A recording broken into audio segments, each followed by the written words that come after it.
Hi guys, welcome to my channel knowledge of law. अगर आप मेरे चैनल पर नए हैं तो प्लीज़ इसे सब्सक्राइब कर दीजिए और बेल आइकन दबाना ना भूलें ताकि मैं कोई भी वीडियो डालूं तो सबसे पहले आपको उसकी नोटिफिकेशन मिल जाए। और आज हम बात करेंगे हिंदू लॉ के बारे में। हिंदू लॉ जो है वो हर एक कॉम्पिटिटिव एग्ज़ाम में पूछा जाता है और इसके 4 मेजर एक्ट्स हैं, जैसे कि the Hindu Adoption and Maintenance act 1956, the Hindu marriage act 1955, the Hindu minority and guardianship act 1956, the Hindu succession act 1956। In acts के इन्फोर्समेंट डेट्स के बारे में हर कॉम्पिटिटिव एग्जाम में क्वेश्चन आते रहते हैं। और क्योंकि ये 4 एक्ट्स हैं इसलिए हम कई बार कंफ्यूज हो जाते हैं कि कौन से एक्ट का इन्फोर्समेंट डेट क्या है। इसलिए इस वीडियो में मैं आपको बताऊंगी वो सबसे इजी तरीका जिससे कि आप इन्फोर्समेंट डेट्स कभी नहीं भूलेंगे। क्योंकि हिंदू लॉ जो है वो मैरिज से रिलेटेड कॉन्सेप्ट्स के बारे में है, like succession, minority and guardianship. तो इसीलिए हम लोग एग्जांपल लेते हैं एक मैरिज का।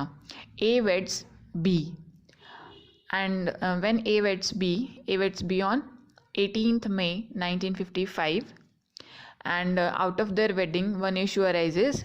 Let's consider it C. When this issue arises, then he gets right in property in succession by birth.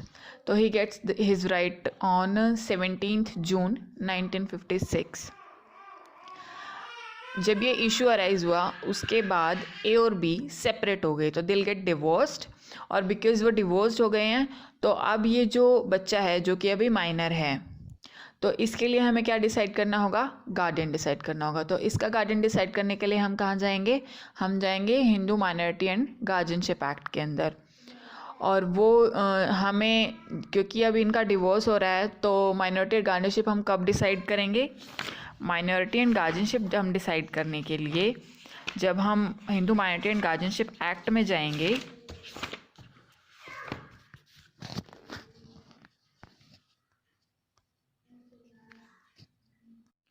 तो 25 अगस्त 1956 को हमने Hindu minority and guardianship act के अंडर उसका गार्डियन को डिसाइड कर दिया। क्योंकि वो भी 5 साल से कम है इसीलिए उसकी गार्डियन क्या होगी? उसकी मदर, यानी कि बी जो कि फीमेल है।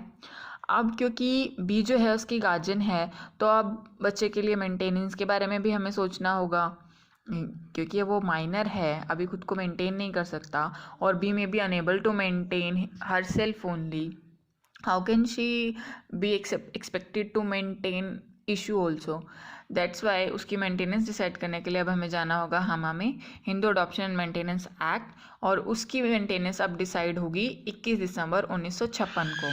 तो इस तरीके से अगर अब हम लेकर जाते हैं शुरू से लेकर लास्ट तक, तो ए और बी की शादी होती है 18 मई 1955 को।